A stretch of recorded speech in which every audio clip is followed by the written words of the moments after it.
Filipenses capítulo 1, versos 1 y 2, dice así: Paulo y Timoteo, servos de Cristo Jesús, a todos los santos en Cristo Jesús, inclusive bispos y diáconos que viven en Filipos. Graça e paz a vosotros, de parte de Deus, nosso Pai, e do Senhor Jesus Cristo. Antes de continuar, quero lhes dizer uma coisa. Outro dia eu estava viajando com um jornalista famoso deste país, muito conhecido na televisão. Estávamos indo de São Paulo para Brasília, ele estava sentado ao meu lado, começamos a conversar, e eu me identifiquei como pastor, e ele me fez uma pergunta, porque ele é ateu, e ele não esconde o fato de ser ateu, não acredita em Deus, não acredita no diabo, não acredita em nada, não acredita na Bíblia. E ele me disse: como um livro tão antigo, porque este livro tem séculos, sim, claro, como um livro tão antigo pode ter alguma relevância para a gente que vive hoje? Porque quando os que escreveram a Bíblia usavam sandália, usavam túnica, cabelo comprido, barba, não existia nada, não existia telefone, não existia internet, não havia computador, não havia iPad. Então, como um livro tão antigo pode servir hoje? E tem muita gente que se pergunta isso. E eu acho que essa pergunta existe porque nós, os pastores, às vezes somos os culpados, nós, os pregadores. Porque nós pregamos, às vezes, a Bíblia como uma linda exposição de verdades. E nada mais. Mas a Bíblia não tem como objetivo expor verdades. Volto a repetir, a Bíblia é o manual da felicidade. A Bíblia é uma carta de amor que Deus te escreveu para você ser feliz. Então você tem que tomar o texto bíblico e trazer do texto bíblico antigo as lições práticas que funcionam hoje. Agora pergunte, como um livro tão antigo pode servir para o ser humano de hoje? A cultura mudou, a comida mudou, a roupa mudou. Como pode servir? Pode servir. E sabe por quê? Porque a cultura mudou, a comida mudou, a roupa mudou, muita coisa mudou, a tecnologia mudou, mas o ser humano não mudou. O ser humano dos tempos bíblicos, os medos do ser humano dos tempos bíblicos, continuam sendo os medos do ser humano de nossos tempos. O egoísmo que destruía a vida dos homens daquele tempo é o mesmo egoísmo que destrói a vida dos homens hoje. Os problemas que os lares enfrentavam naqueles tempos são os mesmos problemas que os lares enfrentam hoje. Então, pode ter mudado a cultura, mas o coração humano não mudou. Portanto, as verdades eternas da palavra de Deus servem para hoje. É missão, é tarefa dos pregadores não ficar na exposição bíblica, mas tirar do texto bíblico as lições que servem hoje. Por exemplo, se você entrou hoje, amanhã você tem uma dívida para pagar, está devendo 4 meses a prestação da casa, e se não pagar amanhã vai ser despejado, e você entrou esta noite aqui esperando uma resposta divina para o drama que você está vivendo, e eu perco 1 hora na exposição bíblica sem mostrar para você como é que Deus vai ajudar você a resolver o drama que está vivendo agora. Então eu, como pregador, não cumpri com a minha missão. A pregação não é uma bela exposição de teologia, nem uma obra maravilhosa de retórica, de oratória. Quando eu elaboro a minha mensagem, eu estou pensando em você. Agora você vai dizer, como você me conhece? Não, eu não conheço você, mas eu me conheço. E você não é diferente de mim. Os medos que eu tenho são os medos que você tem. As ansiedades que você tem também se abrigam em meu coração. Eu também sou esposo, eu também sou pai, eu também me enfermo, eu também preciso comprar pão. Eu não sou diferente de você. Então eu tento procurar no texto bíblico as respostas para a minha vida. E eu descobri que as respostas que eu acho na Bíblia para mim são respostas que valem para você. Então, dito isto, vamos entrar no texto bíblico. O texto bíblico começa dizendo assim: Paulo e Timóteo, servos de Jesus Cristo, escrevem a todos os santos em Cristo Jesus, inclusive bispos e diáconos que vivem em Filipos. Paulo escreve aos santos que vivem em Filipos, aos santos em Cristo Jesus. Aqui vem o primeiro pensamento. Só existe uma maneira de ser santo: estar em Cristo Jesus. Quando você pensa em santidade, não pense em boa conduta, não pense em bom comportamento, não pense naquilo que tem que fazer, que não tem que fazer. Quando você pensa em santidade, pense em Jesus Cristo.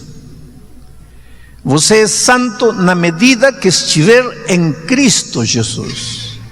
A vida cristã é relacionamento com Cristo. Se você deseja ser um cristão, o primeiro passo é apaixonar-se por Jesus, relacionar-se com Ele, viver com Ele. Jesus tem que ser o primeiro e o último na sua vida. Por isso que eu digo que quem melhor entende o que é ser cristão são os jovens, especialmente os jovens apaixonados. Porque quando você está apaixonado por alguém, acorda, a primeira imagem que vem é a noiva. Come, na noiva. Trabalha, a noiva. Estuda, a noiva. Passa por uma vitrine, vê uma roupa, a noiva. Chega à noite, dorme, a noiva. O dia que você chegar abre os olhos, Jesus, come, Jesus, compra, Jesus, caminha, Jesus, trabalha, Jesus, dorme, Jesus, você chegou a ser cristão. Se você não chega a esse ponto, você é apenas um membro de igreja. E se você é um membro de igreja, o seu afã, a sua preocupação vai ser que ninguém me veja fazendo algo errado para que não me disciplinem. Mas se você está apaixonado por Jesus, você não vai viver em função dos seres humanos, você vai viver em função de um amor maravilhoso. Você precisa se apaixonar por Cristo. Porque quando uma pessoa ama a outra, o que mais quer é ver a outra pessoa feliz. Aí você descobriu o que é vida cristã.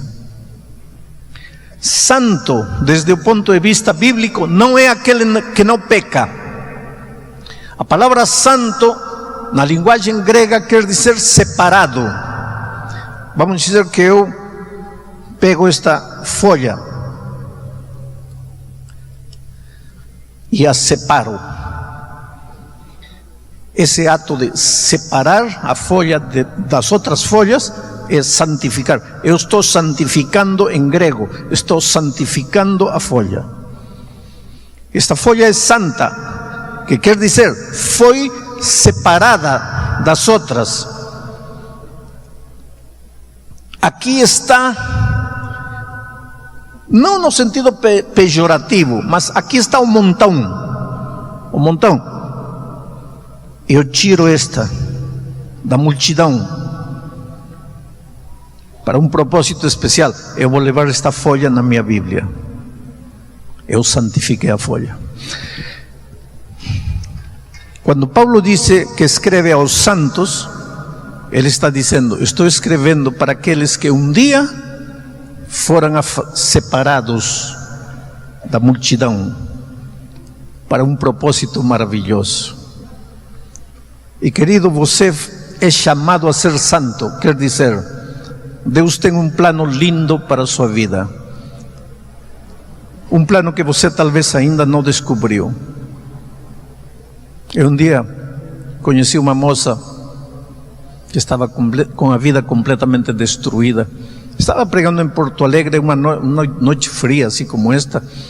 Estava no camerino e alguém me apresentou a uma arquitecta que tinha se convertido, estava apaixonada por Cristo, tinha se batizado há pouco tempo. E ela me disse: pastor, poderia me ouvir 2 minutos? E ela contou uma história interessante. Disse: pastor, o senhor me vê aqui, arquitecta, e não tem a mínima ideia do que eu fui. Mas eu um dia estava destruindo minha vida na miséria, na promiscuidade, no pecado. Eu não era nem sombra do que sou hoje. Eu não servia nada, eu não valia nada, eu não tinha respeito próprio, eu não tinha dignidade, eu não tinha valores, virtudes. Eu era lixo, pastor. Até que um dia descobri que Deus tem um plano para a minha vida. E eu vivia como vivia porque eu não sabia para que vim ao mundo, o que faço nesta terra, para que nasci. E o dia que eu descobri que eu vim para este mundo com um plano maravilhoso de Deus para mim, esse dia tive vergonha de continuar no lixo e saí de lá. Agora ela é santa, quer dizer, separada da multidão, para um propósito nobre. Muitos de vocês, cada manhã se levantam e sabem o que vão fazer. Mas você conhece qual é o plano de Deus para a tua vida? Não estou falando de ser advogado, ser médico, ser engenheiro, não. Você sabe para onde está indo. Você tem certeza de olhar para o futuro assim, mas sem medo. Saber que é um plano glorioso para a sua vida. E mesmo que neste momento as coisas estão escuras na sua volta, você não enxerga a saída. Está vivendo um drama, está vivendo um problema, parece que está tudo errado, nada dá resultado, mas você sabe que você está indo para lá, e que tudo isto é acidente de percurso, e que tudo isto vai passar, porque tem um plano divino para você esperando lá. Isso lhe dá sustento à tua vida, isso lhe dá sentido à tua vida, isso lhe dá plenitude à tua vida. E Deus quer que você viva desse jeito. Por isso Jesus um dia disse: eu vim para trazer vida, e vida abundante, vida exuberante, vida plena, vida com sentido. Mas para isso você tem que ter certeza de que você é santo, você é escolhido, você é separado da multidão. Você é especial, seu corpo é especial, sua vida é especial. Você não tem o direito de malgastar a coisa bela que você é na miséria deste mundo. Você é precioso para Deus. E é essa certeza interior que vai te impulsionar a abrir as asas e voar para os horizontes sem fim que Deus tem preparado para você. Mas a parte central da minha mensagem vem no versículo 2, quando Paulo diz assim: graça e paz a vosotros de parte de Deus, nosso Pai, e do Senhor Jesus Cristo. Graça e paz. Paulo em Romanos 5:1 diz assim: justificados, pois, para com Deus temos paz. Justificados, pois, temos paz. Agora Paulo escreve aos Filipenses e diz: o primeiro que desejo para vocês é paz. Por quê? Quando você se torna cristão, quando você entrega o coração a Jesus, o primeiro que Jesus te dá, a primeira coisa que Jesus te dá é paz. Por que paz? Porque quando Adão e Eva caíram no pecado, o primeiro sentimento negativo que o inimigo colocou neles foi o medo, que é contrário da paz. É como se o inimigo, ao colocar medo no coração deles, tivesse dito assim: pronto, se eu colocar medo no coração deles, já não preciso me dar o trabalho de fazer nada, porque o medo sozinho vai destruir eles. E é verdade, o medo paralisa, o medo te desintegra, o medo não te deixa avançar, não te deixa crescer, não te deixa aprender. Você sabe que a vida é aprendizagem. Não tenha medo de aprender, porque aprender é viver. O dia que você para de aprender, já não vive. Os mortos não aprendem, os vivos aprendemos. Uma das coisas boas que os vivos temos é que aprendemos. Mas você sabe o que é aprender? Aprender é tirar o pé do terreno seguro e pisar no terreno que você não conhece. Porque o que você conhece, isso é o que é seguro. Mas o desconhecido, isso é aprendizagem. Eu vou conquistar nova terra, eu vou entrar num território que não conheço, eu vou aprender. Por que o ser humano não quer aprender? Por que tem medo de aprender? Porque aprender é doloroso, porque aprender é arriscado, porque aprender é mergulhar em águas profundas e desconhecidas. Porém, aprender é viver. E se você não aprende, não vive. Ou vive limitadamente, não vive a vida exuberante. Não tenha medo de aprender. Mas o medo não te deixa aprender. O medo te paralisa, o medo te amarra, o medo te escraviza. Você não consegue sair. Você sabe que 98% dos problemas que vivemos tem sua origem no medo. Você não arruma emprego não porque tem crises, mas porque você tem medo. Você vai me dizer: pastor, não, o que é isso? Eu não tenho medo, o problema é a crise, não tenho emprego. Não, querido, o problema é o medo. E vou te provar. Amanhã você vai fazer uma entrevista de emprego. A primeira coisa que vai fazer quando chega para a entrevista é dar a mão, cumprimentar. Entrega essa mão suada, molhada. Já perdeu o emprego. Pastor, mas que culpa tenho eu? Não, e por que sua tua mão? Medo.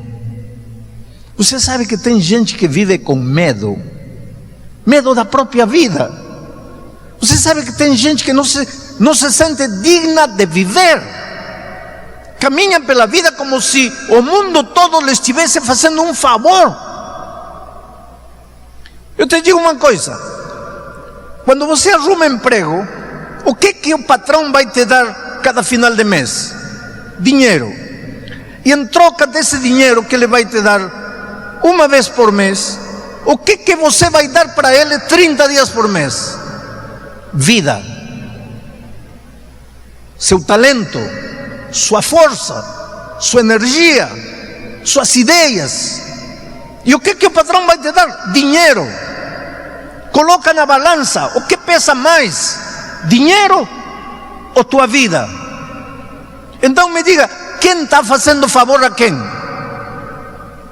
E por que você então vai a procurar emprego pensando no seu coração: tomara que me dê? Como que tomara que me dê? Você vai fazer um favor a ele. Por que você vai sentir indigno? Mas o medo. O medo por que um homem grita com a esposa? Medo. Quando numa discussão começa a gritar, para de defender suas ideias e começa a se defender a si mesmo. Lembre disso.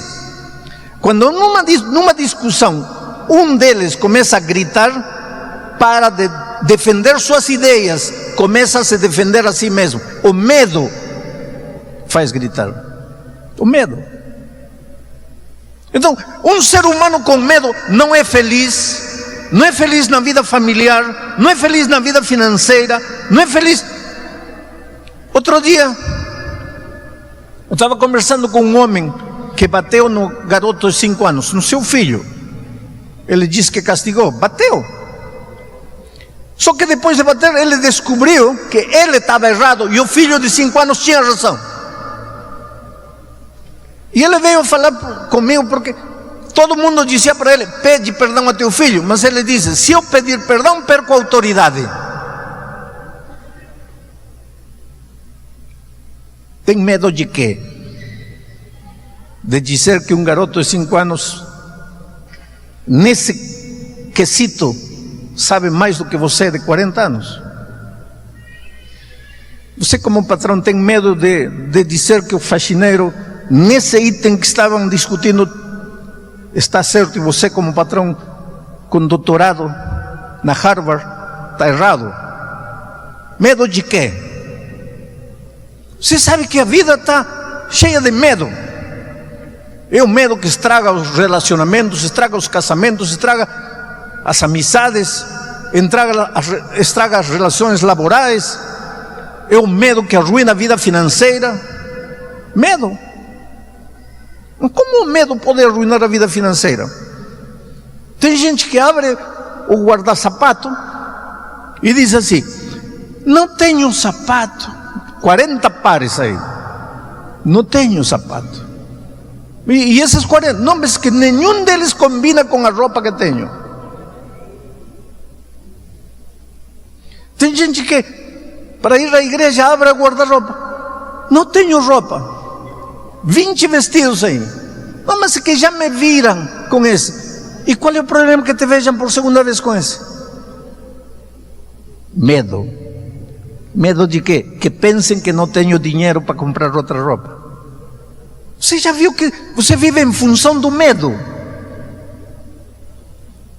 E aí tira o cartão de crédito, e quando chega a hora de pagar, você está sorrindo, mas me diz se a vida não é isso. Agora, quando você entrega o coração a Jesus, o primeiro que ele faz é colocar paz em teu coração. Expulsa o medo e coloca paz. Agora, com paz no coração, você vai. Qual é o problema se já me viram com esta roupa? Qual é o problema? Já não tenho medo. Por que tenho que gritar? Já não tenho medo. Por que tenho que mostrar que sempre estou com a razão? Só porque tenho um doutorado? Não, se acabou o medo. E quando se acabou o medo, a vida se facilita.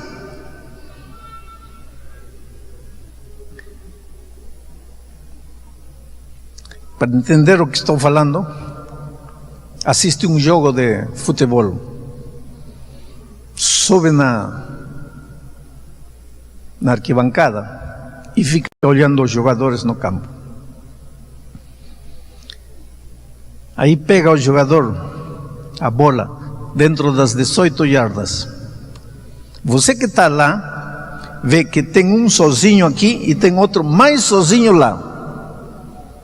Mas o coitado que está com a bola, onde as batatas queimam, ele só vê perna por todo lado. E você que está lá, cabeça fria, grita: olha o ponta, olha o ponta. Ele não vê, porque ele está com medo. Você vê, porque você está sem medo. Eu não vou minimizar os dramas que você enfrenta na vida. Cada um tem seu drama. Eu seria tolo dizer que teu problema não é problema, porque é problema. E o problema teu talvez pode não ser meu, e o meu pode não ser teu. Um dia chegou no meu escritório, quando eu ainda trabalhava na divisão, uma garotinha de 15 anos. Pastor, tem um problema que não tem solução. Quer dizer, a única solução é a morte, mas eu sou tão medrosa que eu não consigo nem me matar. Uma menina de 15 anos. Como é que a única solução é a morte? Qual é teu problema? É que estou grávida. Sou filha única. Meus pais não sabem. Como que eu vou falar para eles que estou grávida? Esse é um drama. Não para você, mas para ela esse é o drama final. A vida tinha acabado para ela. Eu não vou minimizar teu problema esta noite. Agora tem uma coisa: quando teu coração está cheio de medo, você olha para o problema e não vê saída. Não vê. Olha para aqui, não vê saída. Não tem saída, não tem saída. Então só enxerga duas saídas: uma, fugir, desaparecer, sumir. A outra, dar-se um tiro. Mas nenhuma dessas é saída. Agora, quando você vai a Cristo, Ele não faz desaparecer os dramas, Ele não faz desaparecer os problemas, mas Ele te dá paz. E quando o medo sai de teu coração e você enxerga a vida com paz, aí você percebe que estava se afogando num copo de água. Você já pensou o que quer dizer a expressão afogar-se num copo de água? Querido, afogue-se no mar, afogue-se na lagoa, afogue-se na piscina, afogue-se no rio, afogue-se no chuveiro, afogue-se na tina, mas num copo de água. Mas é que quando teu coração está com medo, você não enxerga a saída. Agora eu te digo em nome de Deus, seja qual seja o drama que você está vivendo, tem solução. Mas pastor, me diga, não, eu não vou te dizer o problema. Vê a Jesus, entrega teu coração a Jesus, renda-se a Jesus. Ele vai expulsar o medo de teu coração, vai colocar paz, e com paz você vai ver os mesmos problemas de outra perspectiva, e você vai perceber que estava se afogando num copo de água. Por isso Paulo, ao escrever aos Filipenses, lhes disse: o primeiro que lhes desejo é paz e graça. Por que graça? Porque a paz é o resultado da graça, e a graça, o autor da graça é Jesus, e graça é perdão, graça é justificação, graça é vida nova, perdão. Um coração culpado não pode ser feliz. Todos nós carregamos no fundo do coração o instinto de culpabilidade, de culpa. Os psicólogos chamam culpa existencial, culpa de ser, culpa de estar vivo. Você não fez nada, mas tem culpa, se sente culpado. Quero fazer uma experiência, olha para qualquer um e olha assim sério e fala: olha, quero falar um minuto contigo depois de terminar a reunião. E depois observa ele, já não tem mais paz. Você vai ver ele todo nervoso. Ele não fez nada, mas ele começa a pensar: que terei feito? Por que quer falar comigo? Mas não fez nada. E por que se sente culpado? Os psicólogos chamam a isso culpa existencial. E um coração sem paz, um coração com culpa, um coração com medo, um coração que não foi banhado na graça, não tem jeito de ser feliz. Você pode enfrentar o drama que queira, pode alcançar na vida dinheiro, poder, fama, aplausos, glória, o que você quiser, mas se não tiver paz em seu coração, nunca vai ser um vitorioso, sempre vai ser derrotado e vai esconder suas derrotas por trás da roupagem da do autoritarismo, da prepotência, do orgulho. E tudo isso acabaria se você fosse a Jesus e lhe entregasse o coração. Eu estava vindo um dia da Austrália para aqui, para o Brasil, e parei um dia em Bangkok, na capital de Tailândia. Naquele tempo a Varig ainda existia. E meu voo de Bangkok para São Paulo era para Varig, era pela Varig, a Varig só chegaria no dia seguinte. Fiquei um dia em Bangkok. Peguei um táxi e falei para o taxista, me leva num hotel no centro da cidade. E entrei no táxi, fomos indo. E ele me disse: de onde você vem? Falei: eu venho de Sydney, da Austrália. E está indo para onde? Estou indo para São Paulo, Brasil. E o que você está fazendo aqui? E eu não estava fazendo nada em Bangkok. Em realidade, eu estava de passagem. Eu estava esperando o meu voo para São Paulo. Mas interessante a pergunta dele: o que você está fazendo aqui? E eu acho que Deus inspirou a resposta, porque eu olhei para ele e disse: olha, eu vim aqui só para dizer para você que Deus te ama. Que? Eu vim aqui só para te dizer que Deus te ama e que não importa o que você tenha feito na vida, hoje, se você entregar o coração a Jesus, pode nascer de novo. O quê? Falei: isso. Você me perguntou o que eu estou fazendo em Bangkok. Eu não estou fazendo nada, eu vim só para te dizer isso. Mas não é possível. Pois é isso. O homem começou a ficar nervoso e me disse: você não é policial? Não. O que você é? Falei: eu sou um pastor. O que é um pastor? Esqueci que estava em Tailândia. É interessante que nós pensamos que o mundo todo é cristão, quando o cristianismo no mundo é um grãozinho de areia. Diante da humanidade, o cristianismo não é nada. A massa da população mundial está nessa região lá. E jamais muitos ouviram falar sequer que Jesus existe. O que é pastor? Falei: eu sou uma espécie de sacerdote. Trabalho para Deus. Sou um servo de Deus.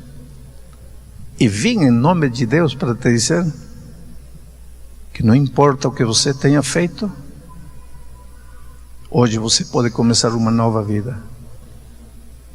Ele me disse: olha, fala em sério, você não é policial? Falei: não, eu sou um pastor. Ele encostou o carro, saiu da estrada e começou a chorar. Primeiro a chorar assim, normalmente, e depois a chorar escandalosamente, a chorar assim com soluços.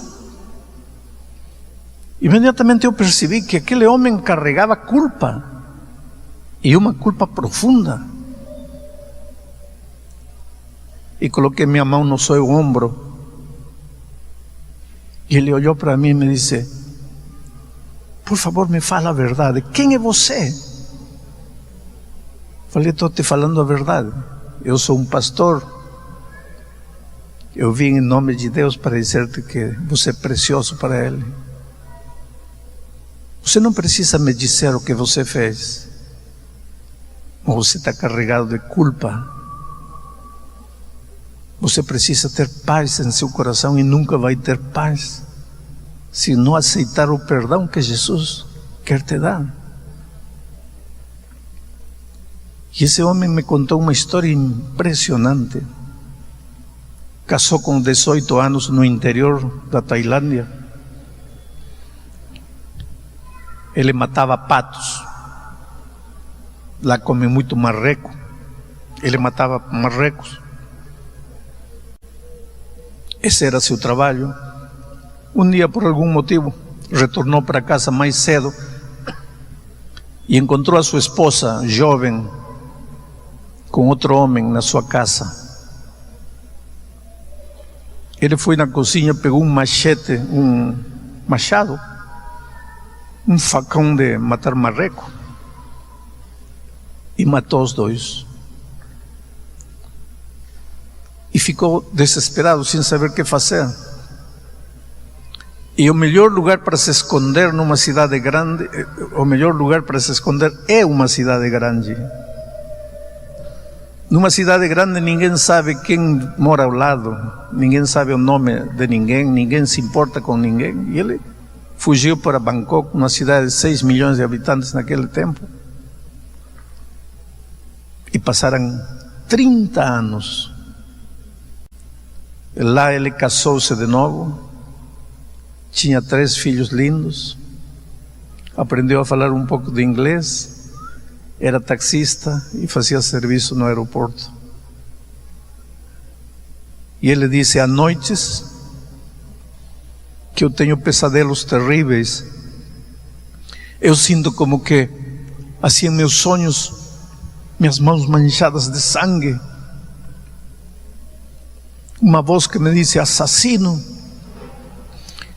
Eu sinto que em meu sonho eu vejo que os policiais entram, me algemam, me arrastam e meus filhos ficam chorando e os policiais me levam.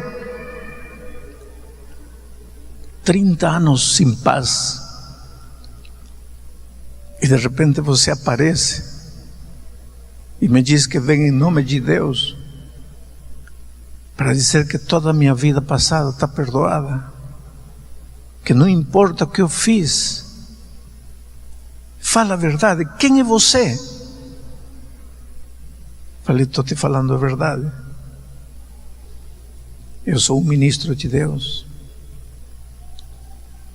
E não importa o que você fez. Teus pesadelos acabaram hoje. Tua vida passada terminou hoje. O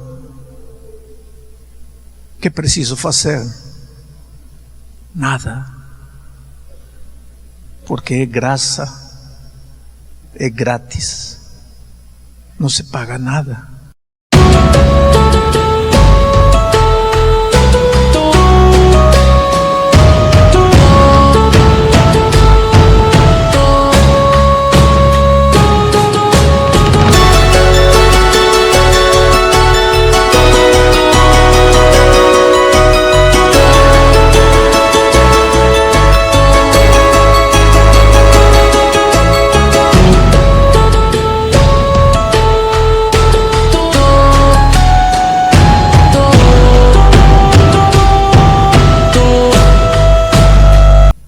É só abrir o coração e dizer: Senhor, preciso de Ti, me perdoe. Ele me deixou no hotel, me disse: a que hora vai no aeroporto amanhã? Às 4 da tarde, eu vou te pegar. Às 4 da tarde ele esteve aí, me levou para o hotel. Era um homem diferente, era um homem que sorria. Era um homem que refletia paz em seus olhos. E quando me deixou no aeroporto, eu sabia que talvez eu nunca mais veria ele nesta vida. Mas eu deixei um homem que tinha recebido em seu coração graça e paz. E é isso que Paulo disse aos Filipenses. Antes de escrever a carta, disse: quero desejar-lhes graça e paz. Querido, te digo uma coisa: você é precioso para Deus. E se você me pergunta: pastor, o que veio fazer aqui em Hortolândia? Não vim pregar 5 noites. Eu vim para dizer para você, em nome de Deus: filhos, teus pecados te são perdoados. Esquece o passado. Para de viver com medo. Deixa que Jesus arranque o medo de teu coração e coloque paz. Hoje é o dia de boa nova. Hoje é o dia de salvação. A Bíblia diz: se ouvirdes hoje sua voz, não endureçais vosso coração. E você está ouvindo a voz de Deus. Eu vou fazer um convite esta noite. Este convite não é para os membros da igreja batizados, porque vocês um dia já se levantaram, já foram adiante, já entregaram a vida a Jesus. Este convite que vou fazer é para você, querido, que está começando a estudar a Bíblia, está conhecendo o Evangelho, ou esta noite aceitou o convite de um amigo para vir aqui. Se você quer entregar a Jesus seu coração, sabe o que vou pedir? Você tem dois caminhos esta noite. O primeiro é ficar sentado aí, depois se levantar, sair e voltar para continuar vivendo a vida que você sempre viveu. O segundo caminho é você se levantar e vir aqui à frente e dizer: Senhor, te entrego minha vida, me rindo a ti, te abro meu coração.